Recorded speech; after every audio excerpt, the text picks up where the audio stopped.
Guerra comercial. Que hay un mundo nuevo, no cabe duda. Mire, vamos a hablar con alguien que el presidente Milei calificaría como un hombre de la casta, porque no hay cargo que no haya desempeñado. Puede hablar de geopolítica porque fue canciller. Puede hablar de temas de política interna porque fue ministro del Interior. Puede hablar de la vicepresidenta porque fue vicepresidente. Mire, puede hablar de reforma laboral porque fue ministro de Trabajo. Digo, no le faltó nada y puedo seguir agregando, embajador en Italia, una trayectoria en la política enorme, pero devenido hoy ya retirado de la casta en un analista que nos ayuda a entender este mundo. Me refiero al doctor Carlos Rucauf. Rucauf, ¿cómo le va? Buen día. ¿Qué tal, Miguel? Buen día. ¿Cómo se siente con eso de la casta, usted cuando habla el presidente Milei sobre la casta? Es una forma de referirse, yo creo, al fracaso de la política en la solución de los problemas. Y eso es lo que le dio la ventaja necesaria para ser presidente y lo sigue manteniendo con un alto nivel de popularidad porque la gente lo compara con lo anterior. Y lo anterior, obviamente, fue el peor gobierno de la historia argentina. Alberto Fernández, Cristina Fernández de Kirchner y Sergio Massa hicieron un desastre de una magnitud incalculable. Creo que tu corresponsal en Washington, que recién hizo un informe, debió sumar dos temas muy importantes. El primero es que ayer Donald Trump hizo algo poco común. Le preguntaron por la Argentina y alabó a Milei y adelantó la posibilidad de una zona de libre comercio con la Argentina.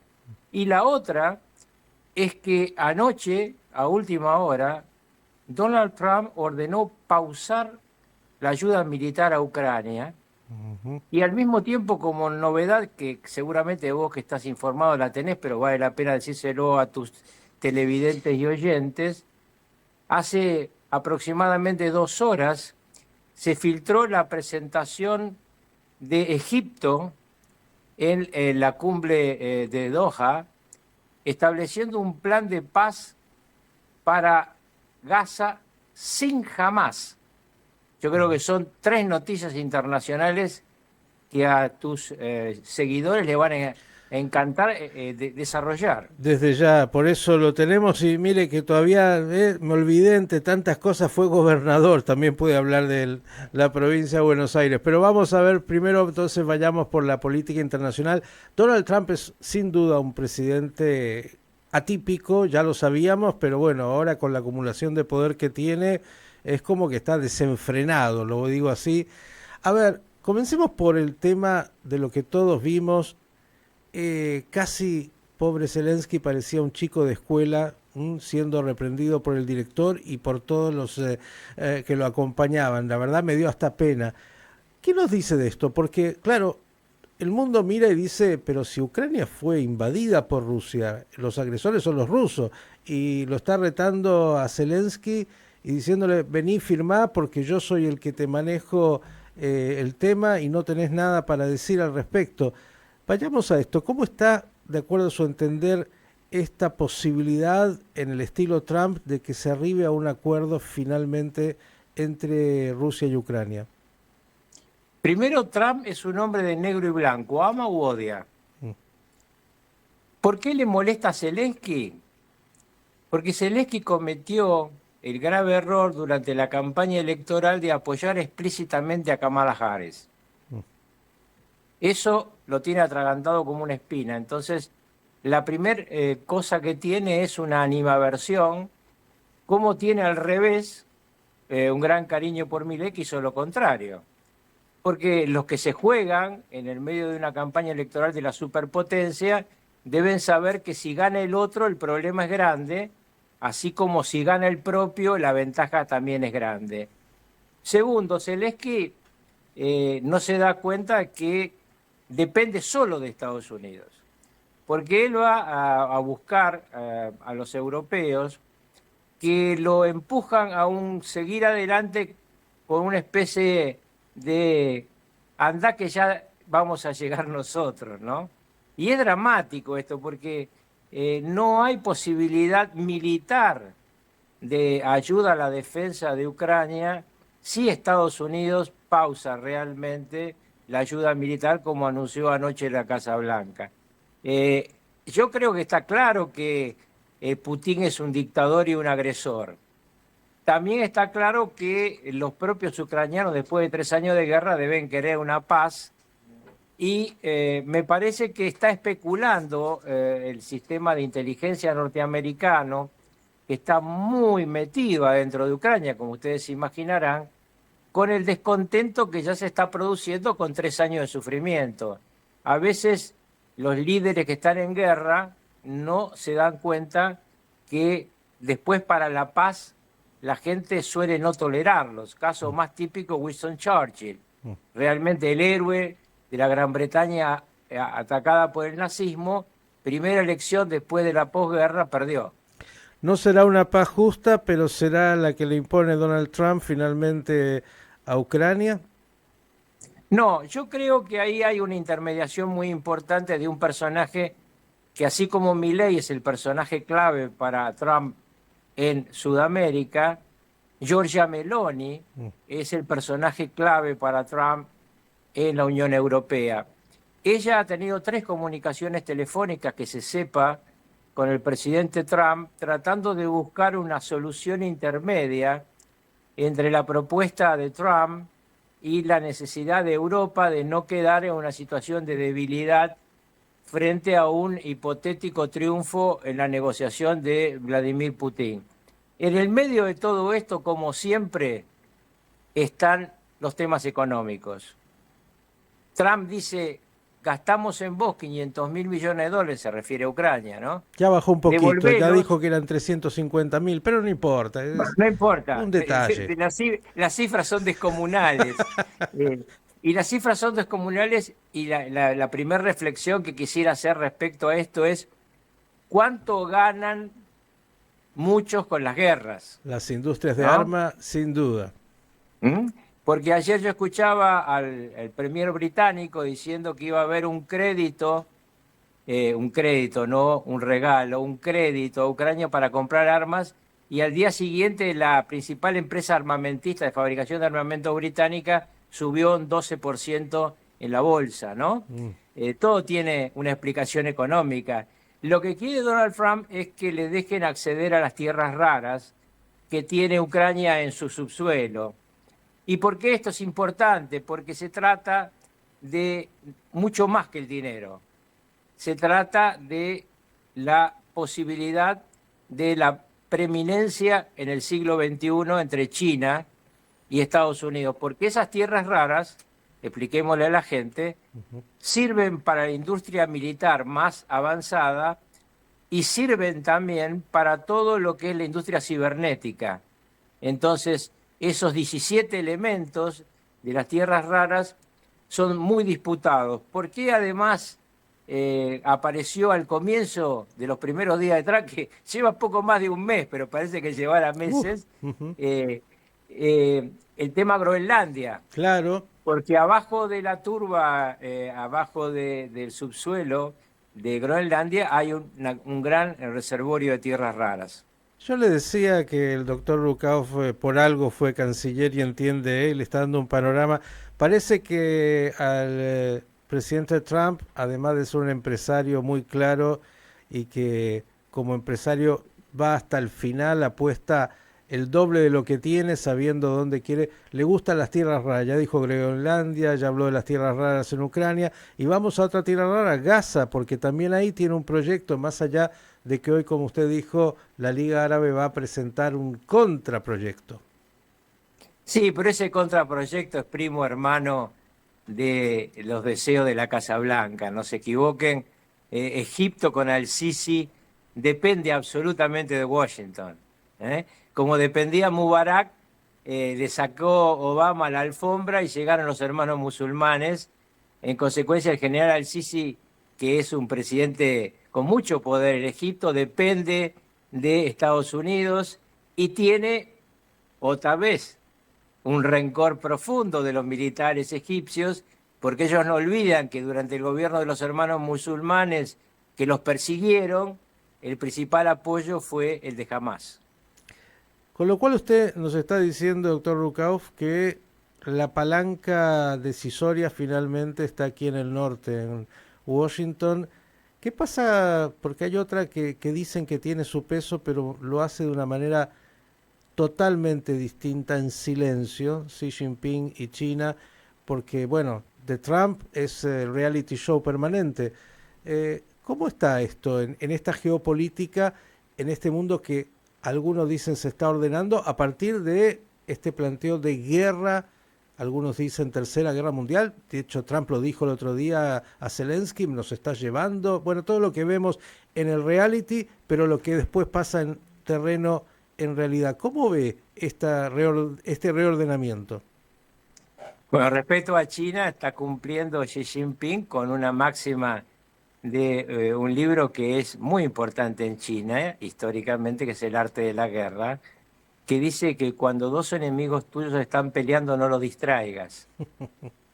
Y claramente estos enemigos son la Unión Europea y Estados Unidos.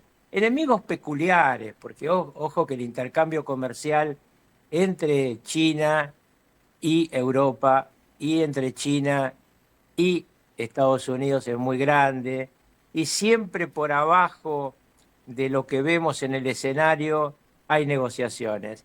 Ayer Donald Trump, cuando castigó nuevamente a Canadá y a México, se refirió a China con mucha más cautela. Dijo, vamos a ver su capacidad de retaliación, vamos a ver qué hace cada uno. Digamos, él sabe que al final de todo esto se tiene que sentar en la mesa con Xi Jinping. Se quiere sentar, diría él, como le dijo a Zelensky, con mejores cartas. A Zelensky le dijo, no tenés cartas para este juego. Bueno, él tiene cartas, Xi Jinping también. Rusia tiene menos cartas que Xi Jinping. Y me parece que en el caso de Rusia se está intentando algo muy difícil, que hablando del pasado, de los presidentes del pasado, como se recibió tu corresponsal con todo lo que dijo ayer de Ronald Reagan, hay otro presidente muy importante en el pasado con un asesor muy importante, es decir, me refiero a Nixon y a Kissinger, que en el momento del apogeo de la Unión Soviética se abrazó con Mao Zedong para separarlo. Digo porque los abrazos raros no son nuevos en la historia de la política internacional. Entonces, hoy Trump se acerca a Putin tratando de alejarlo de China. No creo que sea fácil, ¿eh? Uh-huh. Bien, un mundo, como decía, que está ahí, reconfigurándose, donde hay todavía, bueno, muchas incertidumbres, aunque algunas cosas comienzan a verse. Ahora usted habló de los amores de Trump y de los odios de Trump, y ahora venimos un poco a casa. Bueno, parecería, como dijo ayer, the great, great leader, un enorme líder para Trump, Javier Milei. No sé si es porque lo piensa o porque sabe que es lo que tiene en Sudamérica y lo necesita.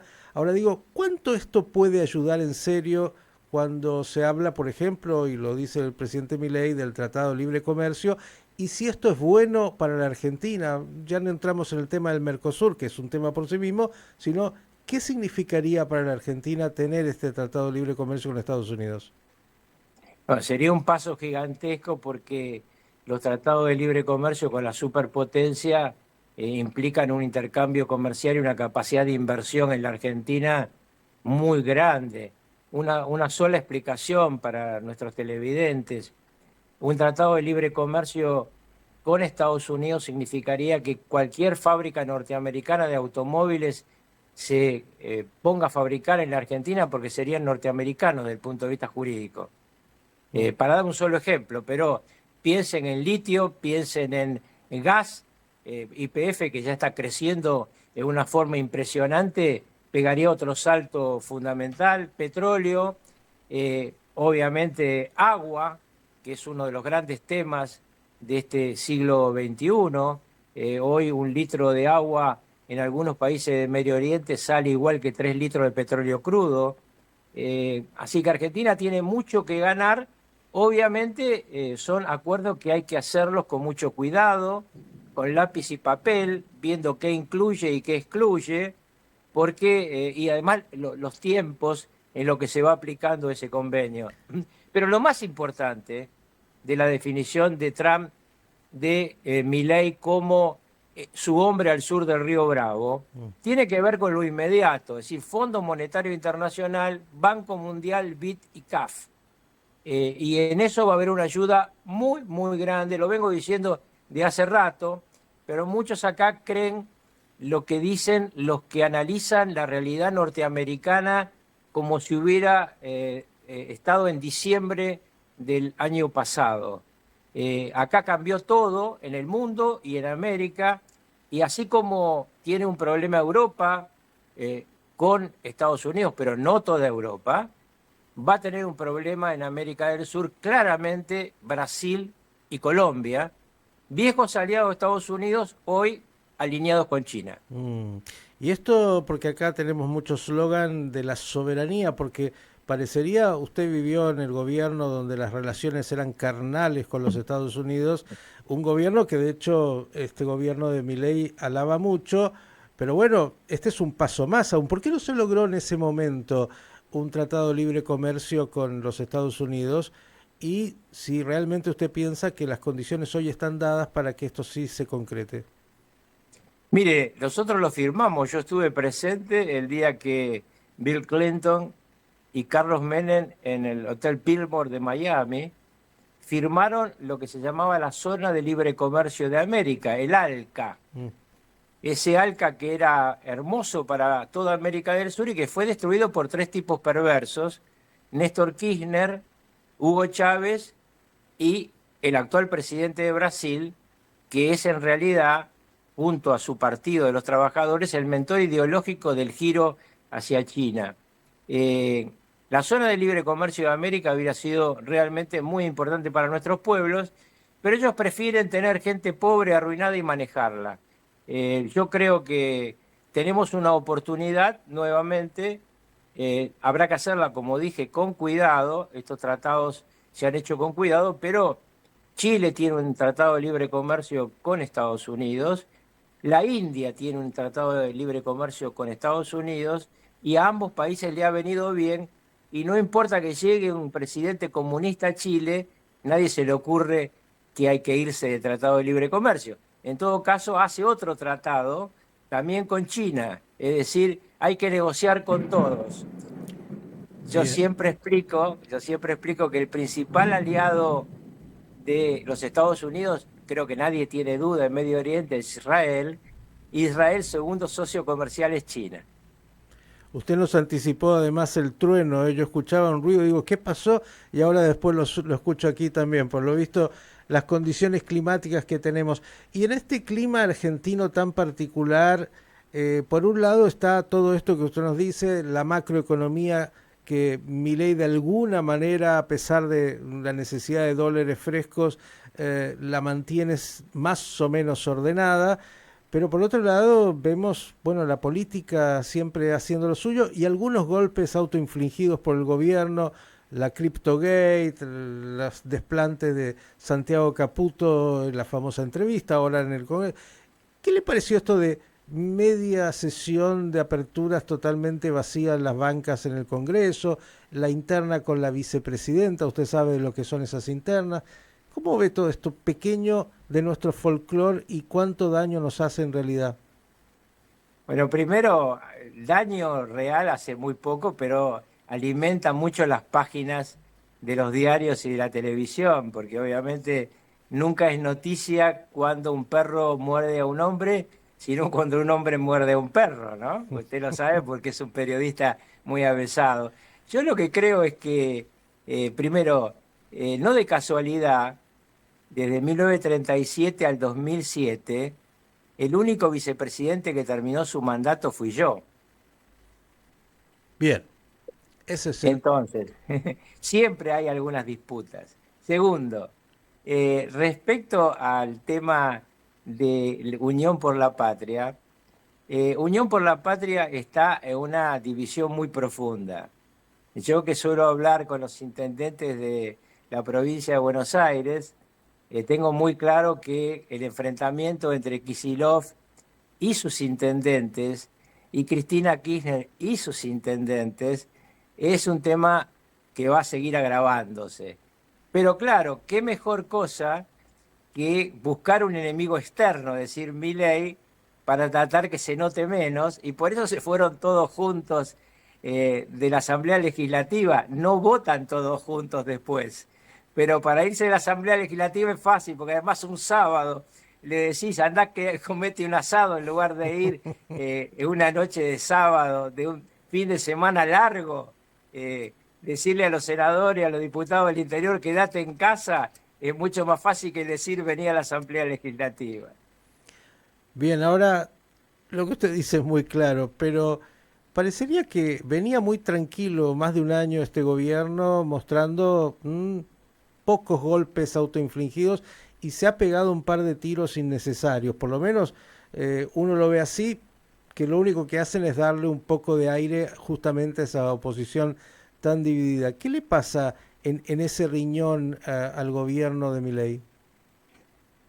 Mire, yo creo que siempre los gobiernos se equivocan, porque los hombres no son perfectos y los gobernantes menos. Y nosotros tuvimos montones de problemas durante el gobierno de Menem. Eh, no voy a hacer la lista de todas las críticas que nos hacían por el presidente Menem, pero fuimos a la reelección y ganamos con el 50% de los votos. ¿Cuál era el tema? Habíamos llegado a ese momento con un 2% de inflación anual. Y yo escucho también a otros colegas suyos que me dicen, sí, pero la desocupación, cuando ganamos con el 50% de los votos, la desocupación eran 16% y es 7%. Entonces, hay que entender que el electorado siempre vota por su metro cuadrado. Están las minorías que hacen análisis, pero eso es un tema de minorías. Los argentinos, los norteamericanos, los franceses, los alemanes votan de acuerdo a cómo le va en su metro cuadrado. El gobierno alemán acaba de perder a lo perro porque la economía alemana por primera vez en mucho tiempo cae y hay desempleo. Le va a ir mejor a Merckx y depende mucho de lo que pase entre Rusia y Estados Unidos. Bien, con lo cual usted es como el presidente de aquel que apuesta que en la próxima elección el Congreso pasará a ser mayoritariamente de la Libertad Avanza. No, eso es matemáticamente imposible. No, digo, por lo menos tener una fuerza representativa que tenga el peso para negociar realmente. No, no, claramente el gobierno va a tener una gran elección parlamentaria, porque además tiene enfrente una realidad muy dividida. Pero tenga en cuenta el televidente que se renueva solamente la mitad de la Cámara de Diputados, en consecuencia el kirchnerismo va a seguir teniendo un bloque importantísimo, y se renueva un tercio del Senado, con lo cual también ahí va a tener el kirchnerismo una cantidad de senadores muy importantes. Otra película es la digresión interna de la oposición, porque yo sé muy bien que la situación interna entre ellos es mucho peor de lo que se dice en los medios. Si lo dice usted que conoce a casi todos, lo dirá por algo. Bueno, escuchándolo, uno sale con una cuota de optimismo. Usted es de aquellos que está apostando porque este vínculo, ya no de relaciones carnales, sino casi, bueno, de matrimonio e identidad entre el presidente Milei y el presidente Trump, que nos guste o no nos guste, viene para un rato todavía ahí, está empezando, aunque parece que pasaron años, le quedan todo su mandato. ¿Esto le va a dar a la Argentina esta posibilidad real de una vez despegar? Bueno, eso depende de nosotros. Obviamente es muy útil siempre tener a favor a los que deciden en el Fondo Monetario, el Banco Mundial y el BID. Obviamente, por el primer problema que tenemos es que Milei pudo parar la hiperinflación, pudo parar la hiperrecesión, pero tiene ahí el cepo y no tiene los dólares suficientes porque también le dejaron esa herencia, ¿no? Así que todo depende de nosotros, del manejo cauto de los tiempos. Yo he dicho ya públicamente muchas veces que yo no soy partidario ni de devaluar ni de levantar el cepo en forma apresurada. Eso es ganancia para especuladores, no es bueno para el pueblo argentino. Ahora bien, no dejen de tener en cuenta que Donald Trump acaba de mostrar en la Casa Blanca, en el Salón Oval, en una reunión clave, al vicepresidente Vance. ¿Por qué? Porque Trump tiene un solo mandato. Entonces él está pensando en 12 años de gestión, 4 de él, 8 de Vance, y esto es muy importante que también lo tenga en cuenta la Argentina, porque hay que negociar con el presidente y hablar mucho con el vicepresidente, con el secretario de Estado y con el secretario del Tesoro. Milei tiene la ventaja que habla con los 4. Dígame algo, ¿lo escuchan aquí en el gobierno de Milei de vez en cuando de estas cosas que dice? No, no sé si lo ven por televisión o por radio. Yo soy un analista que trata de explicar la realidad como la ve. Cuando yo dije el otro día el presidente se equivocó, bueno, para mí el presidente se equivocó. Ahora también no conocí otro presidente que diga pido perdón por la equivocación. Me parece que el gobierno tiene que seguir con su equipo, ver equivocarse menos y seguir fundamentalmente por el tema económico y social. La gente va a votar por este gobierno de vuelta en la medida que siga bajando la inflación. Eso es lo que afecta a los que menos tienen. La gente de los barrios, del conurbano, no tiene un embute en dólares para cambiar. Tiene que tener un salario que le permita que su familia pueda vivir dignamente. Si le das eso, tenés gobierno actual por mucho tiempo. Rukauf, como siempre, un placer. Nos quedaron temas, pero siempre, porque la realidad es tan dinámica aquí y en el mundo, así que ya lo comprometo para que tengamos un nuevo encuentro. Vamos a ver qué es lo que pasa en las próximas semanas, que aquí seguro se van a definir muchos temas en lo que hace a la geopolítica. Gracias y un abrazo grande, feliz día. Igualmente, hasta siempre. El doctor Carlos Rukauf, como yo le dije, un hombre que pasó por todas las funciones públicas que se pueda imaginar en la Argentina, con lo cual puede hablar con, bueno, expertise y ha sido como siempre tan claro.